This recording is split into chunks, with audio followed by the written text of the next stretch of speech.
Hi everyone, this is Aprajita from evidyarthi.in. So now we're going to learn from your history book, chapter number 2 from trade to territory. अब ये जो आपका chapter का नाम है ना, ये हमें बहुत कुछ बता दे रहा है ट्रेड से टेरिटरी तक. ठीक है, ट्रेडिंग से एक टेरिटरी पे पहुंच गया. भाई कौन पहुंच गया? East India company. वापस हम ब्रिटिशर्स के बारे में पढ़ने वाले हैं.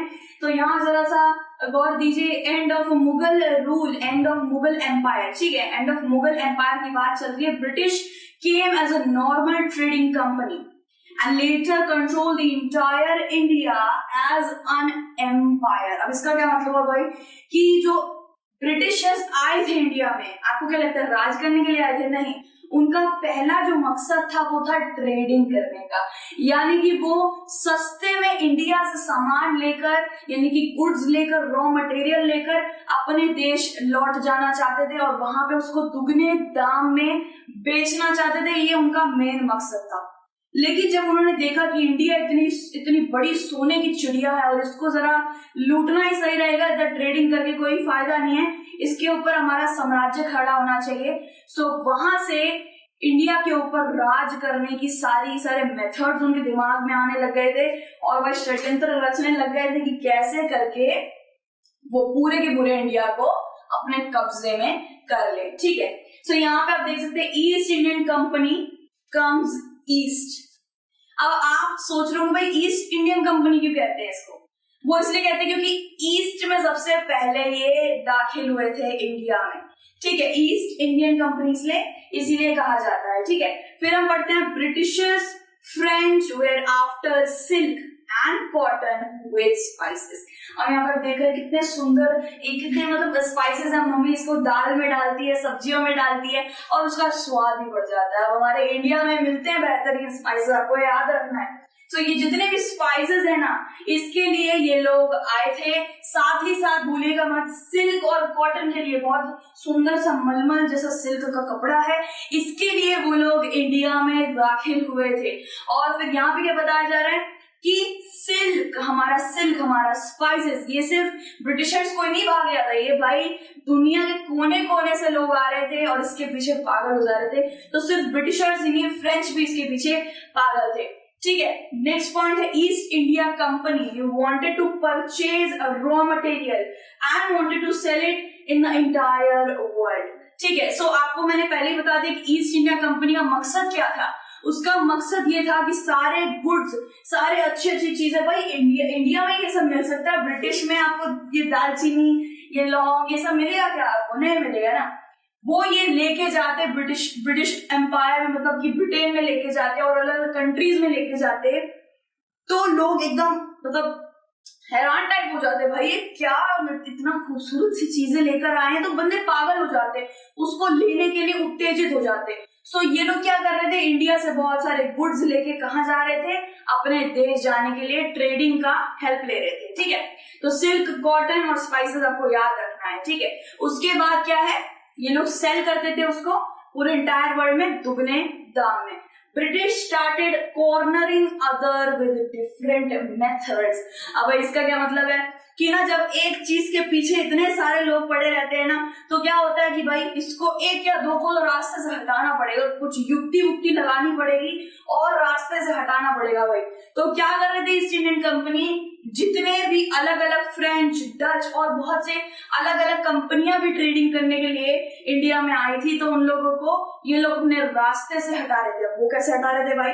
इनकी शिप्स जो थी, उनकी जो शिप आती थी उनको ब्लॉक कर देते थे, जितने भी गुड्स आते थे उनको लूट लेते थे.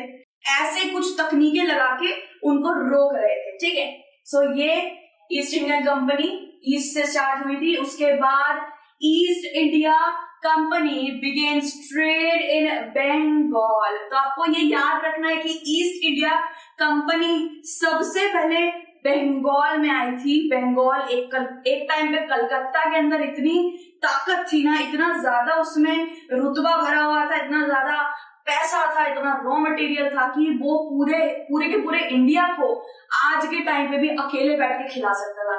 वो इतना मतलब सोने की चिड़िया, जो मेन सेंटर था वो वही था. सबसे पहले ये लोग बंगाल में पहुंचे और फिर हम देखते हैं क्या करा.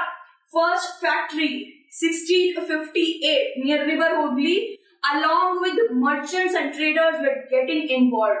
अब इसका क्या मतलब हुआ भाई कि 1651 में, ठीक है, 1651 के टाइम में ये लोगों ने अपनी फैक्ट्री डाल दी भाई। कहाँ पे? रिवर हुगली में। अगर आप कभी कोलकाता जाएंगे तो वहां देखेंगे बड़ी खूबसूरत एक रिवर है, हुगली नाम है, उसके ऊपर बहुत बड़ा सा ब्रिज बना हुआ है, उधर ही इन्होंने अपनी फैक्ट्री डाल दी, ठीक है। और उसके बाद बहुत सारे इंडियन मर्चेंट्स ट्रेडर्स को भी अपने धंधे में इन्वॉल्व कर लिया कि भैया मतलब आप एक बड़ा सा एंटरप्राइज खोलने जा रहे हैं तो उसमें बाकी लोगों की भी तो नीड होगी ना, बाकी लोगों की तो मदद पड़ेगी ना।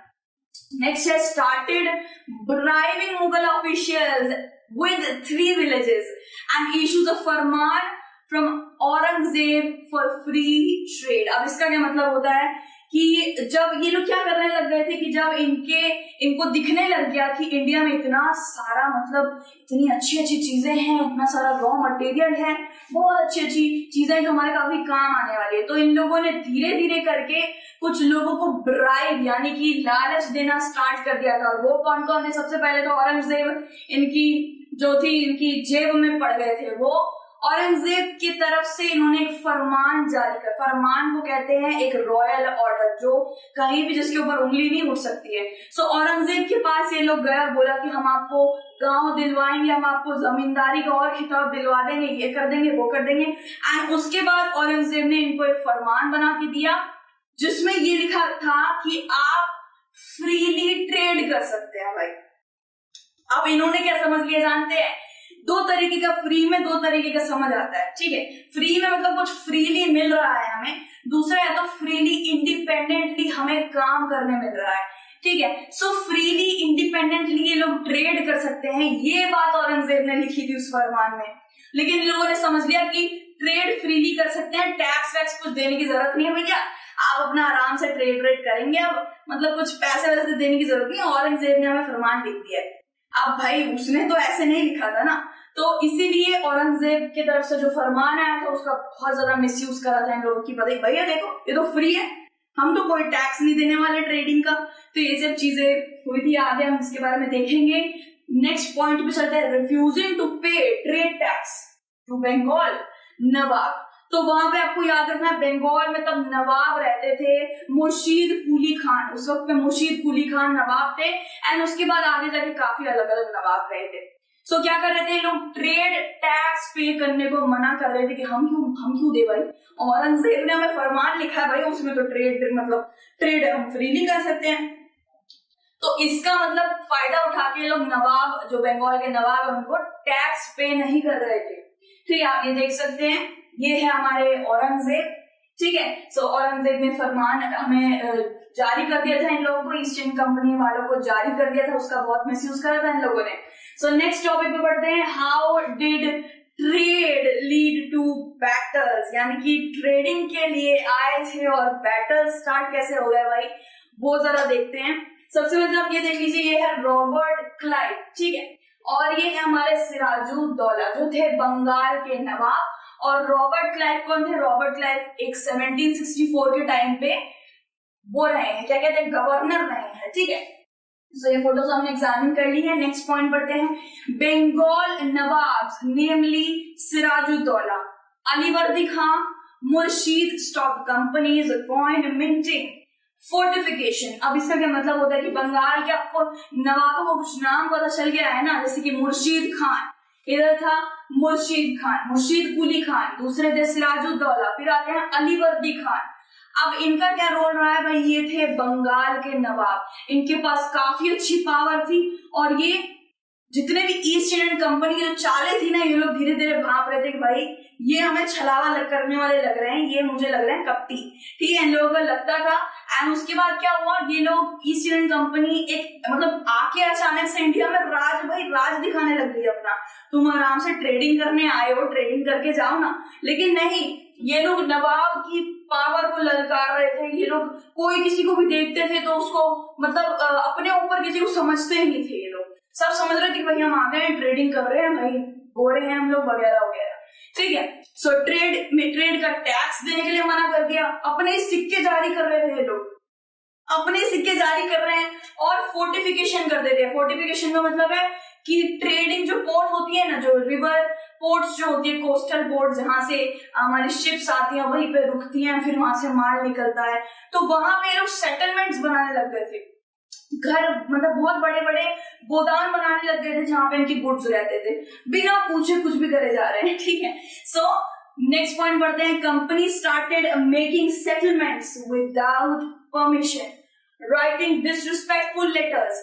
अब इसका क्या मतलब होता है कि कंपनी सेटलमेंट्स बनाने लग गई थी परमिशन के बगैर। मतलब कि मैं आई कोलकाता में, ठीक है, कोलकाता में अलग से आप जानते हैं अभी ममता बनर्जी जो तृणमूल कांग्रेस से है वो यहाँ पे है, ठीक है, उनका गवर्नमेंट है, और मैं वहां जा रही हूँ, जाके वहां पे अपना घर बना ले रही हूँ बिना कुछ इजाजत के, जाके पार्लियामेंट में जाके वहां पे चने खा रही हूँ। मतलब परमिशन तो लेगा ना कोई कि भाई आप हमारे इधर आ रहे हैं तो परमिशन तो लीजिए, लेकिन कोई परमिशन नहीं ले रहे थे, उल्टा नवाब को ही ललकारे जा रहे थे, डिसरिस्पेक्टफुल लेटर्स लिख रहे थे, और पता नहीं क्या क्या इन लोगों ने करा है। ठीक है, नेक्स्ट आता है द बैटल ऑफ पलासी। ठीक है, Sirajuddaula locked warehouses and offices, blocked English ships and men and control company fort। अब इसका क्या मतलब होता है जी कि ट्रेड से बैटल का हमने पहले पढ़ा था कि ट्रेड से कैसे बैटल में जा रहा था।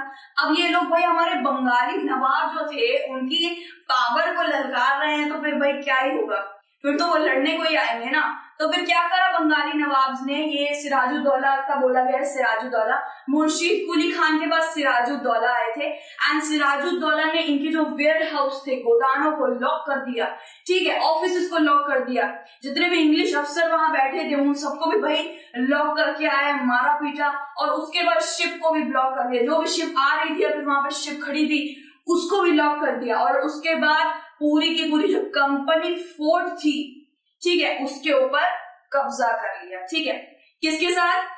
30,000 सोल्जर्स लेके गए थे हमारे सिराजुद्दौला जी, और इनकी पूरी कंपनी पर कंट्रोल हासिल कर दिया था। नेक्स्ट पॉइंट है, company sent troops from Madras in command of Robert Clive. मैंने आपको रॉबर्ट क्लाइव की एक तस्वीर दिखाई थी, वो आगे जाके गवर्नर बने थे, एंड रॉबर्ट क्लाइव ने क्या किया, अब आपको पता होना चाहिए कि जो ईस्ट इंडियन कंपनी है ना, वो सिर्फ कोलकाता में ही नहीं मद्रास में भी वहां पे बैठी हुई थी। भाई जितने भी हमारे अच्छे अच्छे जो जगह थे जहाँ पे इतना जरा खजाना कह सकते हैं आप, मतलब मिस्ट्री बॉक्स था, हमें भी नहीं पता था इतना ज्यादा रॉ मटेरियल है, और इन लोगों ने आके वो चीज सबसे पहले देखी, आंख उनकी सबसे पहले उन्हीं चीजों पे पड़ी।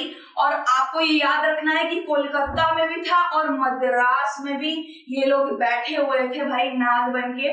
ठीक है, सब मद्रास से रॉबर्ट क्लाइव ने क्या किया, रॉबर्ट क्लाइव ने वहां से बहुत सारी आर्मी, बहुत सारी ट्रूप्स बुला ली, एंड उसके बाद सिराजुद्दौला को मार दिया गया। बहुत युद्ध लड़े भाई, बहुत युद्ध लड़े, इन लोगों ने, नवाबों ने भी हार नहीं मानी और कंपनी वालों ने भी हार नहीं मानी, लेकिन लास्ट में जाके हम यही कहेंगे कि ये कंपनी वाले जीत गए थे और सिराजुद्दौला को मार दिया गया था। और उसके बाद मीर जफर कौन थे? मीर जफर सिराजुद्दौला के कमांडर थे। ठीक है, अपनी जो उनकी आर्मी थी उसके कमांडर थे, उनको एक नया नवाब बना दिया गया था। अब एक फोटो देखिए यहाँ पे आप देख सकते हैं कि ये लोग लड़ रहे हैं, ये लोग हाथी पे बैठे हैं। यहाँ पे ये देखिए, ये कैसा सा दिख रहा है, ये तो ऐसे ही दिख रहा है कि भाई ईस्ट इंडियन कंपनी का है। देखिए यहाँ पे उनके सब पायरेट वाली कैप पहनी हुई है, सबने पायरेट्स वाली कैप पहनी हुई है, और लोग तलवारें लेके लड़ रहे हैं। और यहाँ पे पूरे दृश्य दिखा रखा है कि ये था battle of Plassey, 1757 battle of Plassey. अब आपको पता चल गया होगा। इसके बाद नेक्स्ट टॉपिक पे बढ़ते हैं, टॉपिक हमने पूरा कंप्लीट कर लिया है। ओके, इसके बाद ये टॉपिक कंटिन्यू होता है। Mir Jafar protested the post, Mir Qasim complete battle of Buxar 1764। ठीक है, इसका क्या मतलब हुआ कि जब मीर जफर को सिराजुद्दौला के बाद नवाब बनाया गया, ठीक है, तो उसके बाद उसने थोड़ा बहुत प्रोटेस्ट किया होगा किसी बात पे, तो उसको हटा दिया गया एंड उसके बाद मीर कासिम को उसकी जगह पे बिठाया गया। अब उसने भी किसी बात पे कंप्लेनिंग करी होगी, तो उसको भी मतलब हटा के उसके साथ एक बैटल ऑफ बुक्सर लड़ा गया था 1764 में। आपकी बुक के अंदर बैटल ऑफ बुक्सर के ऊपर इतना नहीं होगा लिखा, क्योंकि ये बहुत छोटा सा बैटल था और बहुत जल्दी जीत लिया गया था। कंपनी द्वारा जीत लिया गया था, नवाबों द्वारा नहीं। ठीक है, तो बैटल ऑफ बुक्सर किसके साथ लड़े थे? कासिम के साथ, मीर कासिम के साथ। ठीक है, आप यहाँ पे फोटो देखिए, ये सब नवाब हैं, एक अच्छी अच्छी पगड़ियां पहन रखी हैं भाई, और बहुत सुंदर सुंदर कुर्ते वुर्ते पहन रखे हैं, ये हमारे नवाब थे। ठीक है, एक नवाब मरा तो दूसरे को बिठाया जा रहा था, ऐसा ही होता था भाई। उसके बाद नेक्स्ट पॉइंट पे चलते हैं, with revenue given by rulers were used to purchase silk and cotton। इसका मतलब क्या होता है कि ये जो मीर जफर थे, मीर कासिम थे, ये जितने भी रूलर्स बैठे जा रहे थे, नवाब बैठे जा रहे थे, ईस्ट इंडियन कंपनी इनको टैक्स देने के बजाय इन्हीं से रेवेन्यू कलेक्ट कर रही है, मतलब, और वो लोग दे भी दे रहे थे। ठीक है, सो रेवेन्यू फोर्सफुली कलेक्ट कर रही थी और उससे सिल्क, कॉटन, स्पाइसेस, बहुत अलग अलग तरीके के मटेरियल्स लेके ट्रेडिंग के द्वारा ब्रिटेन भेज दे रही थी। ठीक है, उसके बाद नेक्स्ट आता है हमारा एक topic, company officials become nawabs. अब भाई मैं गलत प्रोनाउंसिएशन नहीं कर रही हूँ, ये नवाब्स ही लिखा हुआ है, नवाब्स तो नवाब्स कर दिया है, इसका मतलब ये एंग्लाइज्ड वर्ड है। अब एंग्लाइज्ड का मतलब क्या होता है? एक्चुअली जब कोई ब्रिटिशर्स हमारा इंडियन वर्ड नहीं बोल पाते थे ना, तो उसको वो ब्रिटिश वर्ड बना देते थे, यानी कि इंग्लिश एंग्लाइज कर देते थे। So this is nawab to nawabs, anglicised word है। इतने अच्छे अच्छे वर्ड हम खराब कर देते हैं, देखिए। सो आप देख सकते हैं यहाँ पे फर्स्ट पॉइंट पढ़ते हैं, officers collect good Fortune from India and return back to Britain were called as nabobs। अब nabobs किसको कहा जाता था वो जरा देखते हैं, जो ब्रिटिश ऑफिसर्स अच्छा खासा सम ऑफ मनी यानी कि गुड फॉर्चून लेकर इंडिया से रवाना होते थे ब्रिटेन, उधर ब्रिटेन के लोग उन्हें कहते थे nabobs। ठीक है, इजी था। और उसके बाद Robert Clive collected his Fortune from India, not guilty in the corruption act and attempt suicide on 1774। आपको याद रखना डेट, 1774 को उसने सुसाइड कर ली थी। अब जरा इसके बारे में देखते हैं। रॉबर्ट क्लाइव जनरल गवर्नर रह चुके हैं। कब बैटल ऑफ बुक्सर कब हुआ था? 1764 में बैटल ऑफ बुक्सर के टाइम पे गवर्नर जनरल रहे थे। और फिर इन्होंने क्या किया, भाई रॉबर्ट क्लाइव 18 साल की एज में इंडिया आए थे। ठीक है, और इतना सारा पैसा लूट के गए हैं ना इंडिया से कि क्या बताएं। और उसके बाद इनको एक पावर दे दी गई कि आपको भाई एडमिनिस्ट्रेशन का जो करप्शन होता है ना, एडमिनिस्ट्रेशन डिपार्टमेंट में जो करप्शन करते हैं उसको खत्म करना है। लेकिन आगे जाके वहां के जब पार्लियामेंट था उन्होंने इन्हीं के ऊपर करप्शन एक्ट लगा दिया था, और लेकिन वहां से वो नॉट गिल्टी का करार दिया था, वो गिल्टी नहीं थे। एंड उसके बाद पता नहीं क्यों उन्होंने 1774 में आत्महत्या कर ली। भाई उसका नहीं पता है कि क्यों करी आत्महत्या। यहाँ पे आप देख सकते हैं नवाब्स के ऊपर कितनी सारी चीजें यहाँ पे बनाई गई थी उस वक्त में। Nawabs at home, Michael Edwards, इसके ऊपर एक बुक भी बनी है। और उसके बाद नवाब्स, अब भाई ये क्या है, छोटे छोटे से बच्चे बैठे। एक्चुअली क्या होता था ना, जब कोई भी आता था नवाब्स बन के, यानी कि नवाब से नवाब्स बन के आता था, उसके ऊपर लाइक कार्टून बना दिए जाते थे, हंसी मजाक करा जाता था, उसका एक तरीके से हंसी मजाक बनाया जाता था, मजाक बनाया जाता था। और ये आप देख सकते हैं कि ये कार्टून टाइप बना रखा है। ठीक है, सो इसका तो भाई सर पे कुछ लग नहीं रहा है, लेकिन ये एक तरीके के कार्टून्स हैं और ये काफी ज्यादा डिटेल्ड मैनर में है, सो इसमें नहीं जाते हैं। ये हमने पूरा टॉपिक क्लियर कर लिया है, कंप्लीट कर लिया है। नेक्स्ट टॉपिक पे बढ़ते हैं, कंपनी रूल एक्सपैंड। अब आपको दिख ही रहा होगा भाई, नवाब को तो हटा दिया गया है, नवाब पूरी तरीके से हट चुके हैं। अब ये लोग क्या कर रहे थे, ये लोग अपना रूल जो साम्राज्य थे धीरे धीरे करके खड़ा कर रहे थे। ठीक है, वो जरा देखते हैं कैसे। कंपनी चार्जेस और सब्सिडरी आर्मी फॉर रूलर्स। ठीक है, if unable to pay was forced to give his territory. अब इनमें तो चलाक तो थे, ये कपटी चलाक तो पहले से ही रहे हैं। ठीक है, तो इसमें ये लोग मतलब आपने देखा होगा कि कंपनी जो था, ईस्ट इंडियन कंपनी था, वो पहले पता क्या सोचता था, पहले सोचता था कि डायरेक्ट मिलिट्री अटैक ना करे। सबसे पहले वो सोचते थे युक्ति से उस जगह को, उस टेरिटरी को हड़पने का सोचते थे। उसके बाद मिलिट्री अटैक, अगर वो बहुत ज्यादा गंभीर हो जाता था, मान नहीं रहे होते थे, तो देन मिलिट्री अटैक कर दिया जाता था। ठीक है, तो यहाँ पे ये बताया है कि जो भी रूलर्स होते थे वो अपनी आर्मी रखते थे। ठीक है, लेकिन कंपनी ने उन्हें बोला कि भाई तुम अपनी आर्मी यूज नहीं कर सकते, हम तुम्हें प्रोटेक्ट करेंगे, हम अपनी आर्मी तुम्हें देंगे। और भाई वो तुम्हें अपनी आर्मी दे रहे हैं तो उसका पैसा भी तो लेंगे।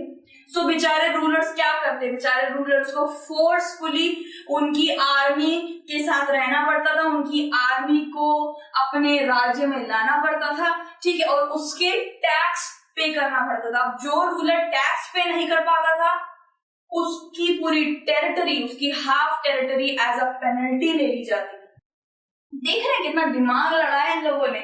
और मतलब कुछ करने की जरूरत नहीं, कुछ हमला वमला करने की जरूरत नहीं है, डायरेक्ट सब्सिडरी अलायंस फोर्स, मतलब वो टैक्स का जो नहीं दे पाता होगा उसका भाई टेरिटरी अपनी जेब में, कुछ करने की जरूरत, सिर्फ युक्ति लगाई इन लोगों ने। फ्रॉम 1757 टू 1857, यानी कि 1857 में जो विद्रोह हुआ था, रेबल, आपका चैप्टर नंबर 5 है, रेबल वाला जो रेबल 1857 एंड आफ्टर, उसमें वो लास्ट था, वो लास्ट युद्ध रहा है, ठीक है। और आप देख सकते हैं 1757 से 1857 के बीच इन्होंने कितना बड़ा साम्राज्य खड़ा कर लिया था। Company created a vast empire not by power but by conspiracy. ये लोग ट्राई करते थे कि मेथड्स यूज करें, कॉन्स्पिरेसी यानी कि षड्यंत्र करके उस टेरिटरी को अपने अंडर कर ले। ना ही ये लोग मिलिट्री अटैक करने जाते थे और ना ही ये लोग, मतलब मिलिट्री अटैक करेंगे तो पैसे ऐसे तो काफी लग जाते हैं, सो ये लोग युक्ति से उस जगह को हड़पने की कोशिश करते थे। अब यहाँ पे हम देख सकते हैं ये इस तरीके का कुछ ट्रूप होता था जो रूलर्स के साथ रहता था और इसका उनको टैक्स देना पड़ता था। नेक्स्ट टॉपिक में बढ़ते हैं, कंपनी रूल एक्सपैंड। अब भाई ये क्या है कि कंपनी अपना धीरे धीरे करके जो टेरिटरी थी ना उसको हड़पे जा रही थी, एक्सपैंड कर रही थी, यानी कि धीरे धीरे करके अपना एक षड्यंत्र रच रच के सारी की सारी टेरिटरीज को, रूलर की टेरिटरीज को अपने अंडर ले रही थी। अब जरा ये पॉइंट पढ़ते हैं, company charges for subsidiary army from ruler if unable to pay और forced to give his territory. अब इसका क्या मतलब हुआ भाई, इसका ये मतलब हुआ कि सब्सिडरी आर्मी, सब्सिडरी अलायंस तो अलग है, सब्सिडरी आर्मी यानी कि ये जो आर्मी होती थी, जो ब्रिटिशर्स की जो देखिए आर्मी होती थी, इसको रूलर को लेना पड़ेगा, यानी कि रूलर अपनी अलग से आर्मी नहीं रख सकता। वहां के इंडिया के राजा अपनी अलग से आर्मी नहीं रख सकते हैं, उनको ब्रिटिशर्स की आर्मी यूज करनी पड़ेगी। ब्रिटिशर्स कहते थे भाई हम तुम्हें प्रोटेक्ट करेंगे, आपको अपनी आर्मी बनाने की जरूरत नहीं है, हम तुम्हें प्रोटेक्ट करेंगे, ठीक है। देख रहे हैं ना कितना षड्यंत्र रच रहे थे ये लोग, मतलब कि अपनी आर्मी दे रहे थे। और आपको तो पता है भाई आर्मी वो उसकी यूज कर रहे हैं, ब्रिटिशर्स की हमारे राजा यूज कर रहे हैं, तो उसका पैसा भी तो देना पड़ेगा, टैक्स भी तो देना पड़ेगा। सो टैक्स देना पड़ता था, ये आर्मी को यूज करने का टैक्स देना पड़ता था। और जो रूलर, जो राजा टैक्स नहीं दे पाता था उसकी टेरिटरी भाई हड़प ली जाती थी, अनेक्स कर ली जाती थी उसकी टेरिटरी। मतलब कोई टेरिटरी इनको हासिल करनी है ना, कुछ नहीं करना, सिर्फ और सिर्फ ये सब्सिडरी आर्मी को ये लगा देना है, जो भी है ये सब लगा के वो इंसान अगर नहीं दे पाए तो बहुत अच्छी बात है, लेकिन बहुत से रूलर, बहुत से राजा थे जो देने के लिए इतना ज्यादा हाई टैक्स तो नहीं दे पाते थे उनकी टेरिटरी अपनी जेब में। मतलब देख रहे हैं कितनी युक्ति लगा के लोग अपनी टेरिटरी जेब में कर लेते थे, उनकी कुछ लड़ने की जरूरत नहीं है उनके साथ, कुछ मिलिट्री अटैक करने की जरूरत नहीं है, डायरेक्ट टेरिटरी अपनी जेब में, बस इनको अपनी आर्मी दे देते थे और उससे टैक्स खाते रहते थे। अब नेक्स्ट पॉइंट पे बढ़ते हैं, from 1757 to 1857 company created a vast empire not by power but by conspiracy, यानी कि षड्यंत्र से। कोई भी पावर लगा के, कोई भी डायरेक्ट मिलिट्री अटैक करके इन लोगों ने हड़प करने की सोची नहीं है कभी, हमेशा षड्यंत्र रचते थे और वो टेरिटरी अपने कंट्रोल में। आधे से ज्यादा तो ऐसे ही हुआ, आधे से ज्यादा जो भी कॉन्स्पिरेसी रच के टेरिटरी भाई अपने अंडर लेते थे ये लोग, ठीक है। आपको ये याद रखना है 1757 से 1857 तक इन्होंने अपना बहुत बड़ा एम्पायर खड़ा कर दिया था, ठीक है। इसी के साथ हमारा ये पूरा टॉपिक कंप्लीट होता है। नेक्स्ट टॉपिक पे चलते हैं भाई, Tipu Sultan, the tiger of Mysore. Tipu Sultan की आप एक इमेज देख लीजिए, टीपू सुल्तान है हमारे, इनको टाइगर इसलिए कहा जाता था क्योंकि एक बार फॉरेस्ट में ये ऐसी हंटिंग करने जा रहे थे और ये अनआर्म्ड थे, मतलब ये किसी और वजह से जा रहे थे, लेकिन हंटिंग ही माना गया इसको, क्योंकि वहां पे एक शेर आदम का था और ये अनार्म थे, यानी कि इनके पास कोई भी हथियार नहीं था उस शेर को मारने के लिए। एंड देन वो शेर पे जब झपटा था तभी उससे लड़े थे, अनआर्म्ड लड़े थे, इसलिए इनको टाइगर ऑफ माइसोर कहा जाता था।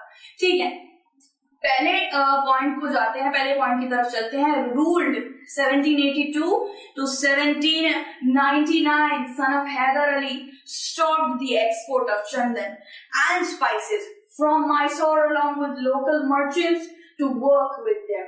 अब इसका क्या मतलब होता है, पहले मैसूर के जो रूलर थे हमारे टीपू सुल्तान को धीरे धीरे करके खबरें मिल रही थी कि भाई नवाब, बंगाल के नवाब के साथ ये लोग कैसा व्यवहार कर रहे थे, उनके साथ बैटल लड़ रहे हैं, तो एक मतलब कानों कान खबर मिली जाती है। तो मैसूर की तरफ से भी चंदन और सिनेमन मतलब की दालचीनी, कुछ स्पाइसेस और चंदन जाया जाता था, इधर से ट्रेडिंग चलती थी इन सब चीजों की। एंड फिर क्या हुआ, जब टीपू सुल्तान को ये सब चीजों की खबर मिली, एक भनक मिली, तब उन लोगों ने, उनको पता चल गया था कि ईस्ट इंडिया कंपनी भाई धोखेबाज कंपनी लग रही है, छलावा करेगी, मेरा भी मैसूर हड़प लेगी। तो फिर क्या हुआ, फिर उन्होंने जितना भी ट्रेडिंग चल रहा था ना इन लोगों के साथ, जैसे कि चंदन, इसको चंदन कहते हैं, ये लोग ये सोप में डलता है, लोग बॉडी में लगाते हैं, बहुत बहुत सुंदर खुशबू आती है, ये मैसूर से जाया जाता था। ठीक है, सो इसकी क्या करी, इसकी ट्रेडिंग रोक दी गई। ठीक है, और बाकी जितने लोकल मर्चेंट्स इसके साथ काम करते थे उनको भी टीपू सुल्तान ने बोल दिया कि आप इनके साथ काम नहीं करेंगे। ठीक है, नेक्स्ट पॉइंट में जाते हैं। 4 battles were fought। कोई आम बैटल नहीं था ये, 4 बैटल, कोई आम बात नहीं है, 4 बैटल के बाद ये लोग टीपू सुल्तान को हरा पाए। 4 बैटल में कितने ज्यादा लोग की डेथ होती है, टीपू सुल्तान की आर्मियों में भी बहुत डेथ हुई थी एंड बहुत सारी चीजों के बाद लास्ट में सिरिंगापट्टनम जो मैसूर की जो कैपिटल थी उसको बचाते बचाते हमारे टीपू सुल्तान की मृत्यु हो गई थी। ठीक है, last battle was saving capital Seringapatam, capital को सेव करते करते उनकी डेथ हो गई थी। सो आपको याद रखने ये कुछ ईयर्स है, 4 बैटल हुए थे 1767 to 69, 2 साल। ठीक है, 1780 to 84, 4 साल, 1790 to 92, फिर से 2 साल, एंड लास्ट में 1799 में उनकी डेथ हो गई थी बैटल लड़ते लड़ते।